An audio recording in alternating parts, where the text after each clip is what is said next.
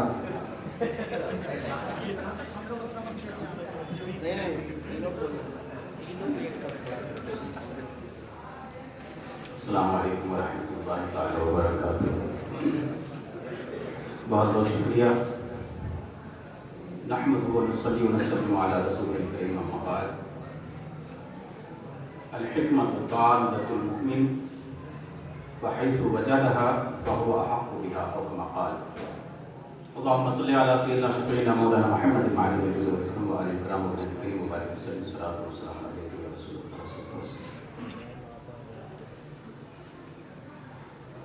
ہم اور آپ سب کی یہ مشترکہ خوش بختی ہے کہ آج ہم اور آپ اپنے سرپرست کے سائے میں کچھ سیکھنے کے لیے یہاں پہ اکٹھا ہوئے ہیں. ظاہر ہے کہ یہاں پہ جو ذرہ جس جگہ ہے وہی آفتاب ہے. یہاں ہم آپ کو کوئی بہت علم و دانائی کی بات نہیں بتا سکتے ہیں, اس لیے کہ وہ ساری باتیں آپ جانتے ہیں. بس ہم اور آپ آپس میں ایک دوسرے کو یاد دہانی کے لیے جمع ہوئے ہیں. اللہ کا فضل و کرم ہے, رسول پاک صلی اللہ تعالیٰ علیہ وسلم کی عنایت ہے کہ ہم مومن ہیں. اور سرکار علیہ الصلوۃ والسلام نے مومن کی گمشدہ چیز حکمت کو قرار دیا ہے, اور وہ حکمت ہمیں درسگاہوں سے ملتی ہے.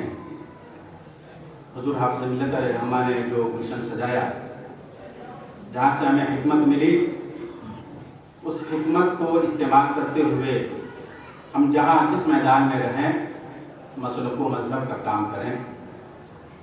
یہاں پہ میں ایک بہت ہی خاص نقطہ آپ کے سامنے رکھنا چاہوں گا۔ حضور حافظ ملت علیہ الرحمہ یقیناً بہت پائے بزرگ ہستی کا نام ہے، بڑی شخصیت ہے، ان کا مرتبہ بہت بلند ہے، لیکن ان کا جو طریقہ کار رہا ہے بہت ہی سادہ طریقہ کار۔ ہم یقیناً ہم میں سے بڑی بڑی شخصیات ہیں اور بڑی بڑی ڈگریاں ہم اور آپ حاصل کر لیتے ہیں، لیکن یہ بات ضرور دھیان میں رکھیں کہ جب ہم کو کام کرنا ہے تو ہم کو اپنے مرتبے کا خیال نہیں کرنا ہے۔ مجھے ایک بات یاد آ رہی ہے کہ غالباً حضرت علامہ عبید اللہ خان اعظمی صاحب نے اپنے بارے میں کہا تھا یا علامہ شور القدری علیہ الرحمہ کے بارے میں کہا تھا کہ جب حضور حافظ ملت علیہ الرحمہ اشرفیہ کے چندے کے لیے نکلتے تھے تو سائیکل سے نکلتے تھے، اور سائیکل یا تو عبید اللہ خان اعظمی صاحب چلا رہے ہوں گے یا حضرت علامہ شور القدری علیہ الرحمہ چلا رہے ہوں گے، اور حضور حافظ ملت علیہ الرحمہ سائیکل پہ تشریف فرما ہوتے تھے۔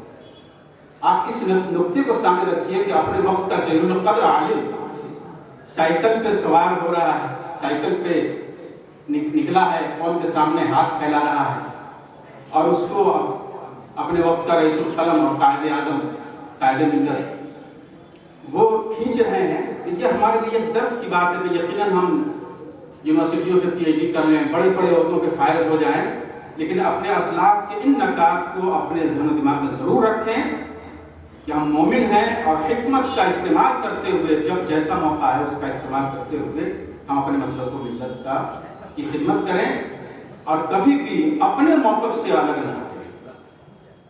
ہم بہت بہت شکر گزار ہیں حضرت کے کہ ہمیں موقع دیا، اور حضرت علامہ یاسین اختر مصباحی صاحب کا وہ احسان یاد آتا ہے کہ رحمت عالم ویلفیئر سوسائٹی کی جانب سے جب ہم لوگ JNU سے حضرت کی خدمت میں حاضر ہوئے تھے، یہ جو ابھی ہو رہا ہے یہاں پہ جو کوچنگ سینٹر وغیرہ کا انعقاد ہونے والا ہے، اس سے پہلے کی جو کڑی تھی حضرت علامہ یاسین اختر مصباحی صاحب کے دارالقلم میں ہم لوگوں نے شروع کیا تھا، تو حضرت نے اس کی بیج بوئی تھی، آج یہ تناور درخت ہو چلا ہے۔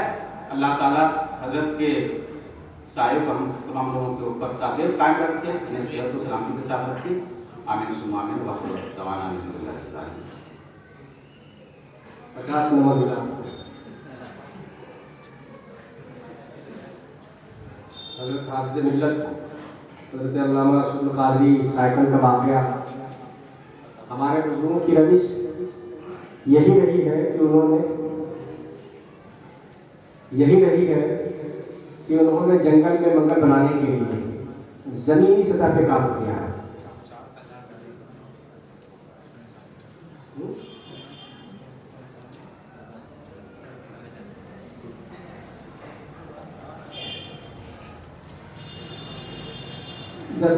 دس منٹ اضافہ ہو گیا، ماشاء اللہ۔ میں یہ عرض کر رہا تھا حضرت حافظ ملت علیہ رحمۃ الرضوان نے اپنی نوجوانی کے زمانے میں، جوانساری کے زمانے میں جو خدمت انجام دی، اسی خدمت کا نتیجہ ہے کہ اس جنگل میں آج جامعہ اشرفیہ مبارک پور جیسا بڑا کیمپس موجود ہے۔ اسی طریقے سے ہمارے تمام بزرگوں نے جہاں جہاں قدم رکھا وہاں آبادی نہیں تھی، کوئی ادارہ نہیں تھا، کوئی عمارت نہیں تھی، اور ایک اینٹ سے انہوں نے ہزاروں اینٹ کھڑی کی۔ تو جنگل میں منگل بنانا، نئے سرے سے کام کر کے کوئی بڑی عمارت کھڑی کرنا، بڑا ادارہ، بڑا کیمپس قائم کرنا، یہ ہمارے بزرگوں کا طریق رہا ہے۔ لیکن ہم لوگ اپنے بزرگوں کے نقش قدم سے بڑے دور ہیں۔ ہم کو بنا بنایا ادارہ چاہیے، بنی بنائی عمارت چاہیے، بنی بنائی زمین چاہیے۔ آج اگر دہلی میں کہیں ضرورت ہوتی ہے کسی عمارت کی یا کسی طرح کی، تو پہلے ہم سے تنخواہ طے کی جاتی ہے، بہت کچھ کیا جاتا ہے۔ حالانکہ جو ہمارے ساتھی ہمیں جانتے ہیں، ہم نے اپنا حق تو ماننے دیا ہے، لیکن دوسرے کا حق ہم نے ماننے نہیں دیا۔ ہمارا حق مانا گیا،